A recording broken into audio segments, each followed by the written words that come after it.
जब 1 अक्टूबर 1982 को डायरेक्टर रमेश सिप्पी की फिल्म शक्ति रिलीज हुई और इसमें पुलिस ऑफिसर के रोल में दिलीप कुमार और उनके बेटे के रूप में अमिताभ बच्चन को लोगों ने देखा तो ये किसी अजूबे से कम नहीं था, क्योंकि ट्रेजेडी किंग दिलीप कुमार और angry young man Amitabh Bachchan पहली बार पहले पर्दे पर साथ आए थे। दोनों को एक साथ देखने की दर्शकों की तमन्ना पूरी हो रही थी, मगर अफसोस कि ये पहली फिल्म ही उनकी आखिरी फिल्म बन गई। आज हम फिल्म शक्ति के बारे में आपको कुछ दिलचस्प कहानी बताने जा रहे हैं, जैसे अमिताभ बच्चन की जगह वो कौन थे जो दिलीप कुमार के बेटे की भूमिका निभाने वाले थे। तो सबसे पहले यही शुरू करते हैं शक्ति के किरदार निभाने वाले सितारों को चुनने की दिलचस्प कहानी से। फिल्म शक्ति में डीसीपी के दमदार किरदार के लिए दिलीप कुमार हमेशा से पहली पसंद थे, लेकिन बताया जाता है कि चूंकि दिलीप कुमार का रोल युवा हीरो के मुकाबले ज्यादा सशक्त माना जा रहा था, इसलिए ईगो क्लैश से बचने के लिए नए हीरो की तलाश शुरू की गई। 2015 में फिल्म फेयर को दिए इंटरव्यू में रमेश सिप्पी बताते हैं, हमने एक नए हीरो का ऑडिशन तो ले लिया, लेकिन वो इंटेंसिटी कहां से लाते। इस बीच अमिताभ को पता चला कि हमें इस तरह के किरदार की तलाश है और उन्होंने पूछा कि मुझे क्यों नहीं लिया। मैंने अमिताभ को साफ बता दिया कि आपका रोल सीधा सा है, उसमें लार्जर देन लाइफ की गुंजाइश नहीं है। उन्हें दिलीप कुमार के साथ काम करने का आइडिया बहुत पसंद था, उन्हें खुद पर विश्वास था। राखी को अमिताभ की मां का रोल करने के लिए मनाना पड़ा। मैंने उनसे कहा कि दिलीप कुमार के साथ काम करने का मौका फिर कहां मिलेगा। बताया जा रहा है कि दिलीप कुमार के बेटे का रोल शुरू में राज बब्बर को दिया गया था, लेकिन दिलीप कुमार के साथ काम करने का मौका मिला अमिताभ बच्चन को।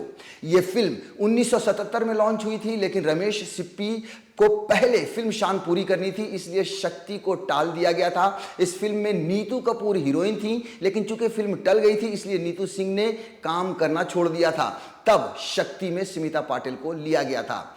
इस फिल्म का एक दिलचस्प किस्सा यह भी है कि दिलीप कुमार चाहते थे कि अमिताभ उनके भाई के रोल में हो, लेकिन इसके लेखक सलीम जावेद ने दिलीप कुमार को मनाया कि अमिताभ का बेटा होना ही अहम है।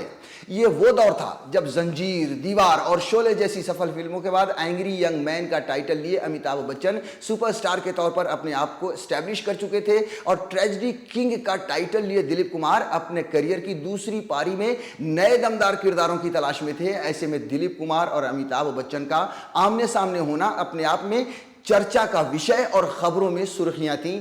फिल्म शक्ति बाप बेटे की कहानी है, जिनके बीच गलतफहमियों के कारण नाइत्तेफाकी की ऐसी लकीर बनी जो खामोशियों और रिश्तों में गहरी खाई बन गई थी, और इस वजह से पूरे परिवार को जहनी तौर पर तोड़ कर रख दिया था। अगर आप फिल्म देखेंगे तो आपको महसूस होगा कि शक्ति में एक तरफ पुलिस वर्दी की गरिमा और सीमाएं समझाता एक बाप, और जेल में बेकसूर बेटे के कटाक्ष के पीछे छिपा कड़वापन कितना ज्यादा है। जिस प्रकार से दिलीप कुमार ने इस किरदार को निभाया था, उसके लिए उन्हें बेस्ट एक्टर का फिल्म फेयर अवार्ड दिया गया था। दिलीप कुमार के साथ अपने पूरे फिल्मी सफर में बिग बी ने एक ही बार काम किया है, और इस अनुभव को कई बार अमिताभ बच्चन ने शेयर किया है। अमिताभ ने अपने ब्लॉग पर लिखा था, शक्ति में मुझे दिलीप कुमार के साथ काम करने का पहली बार मौका मिला।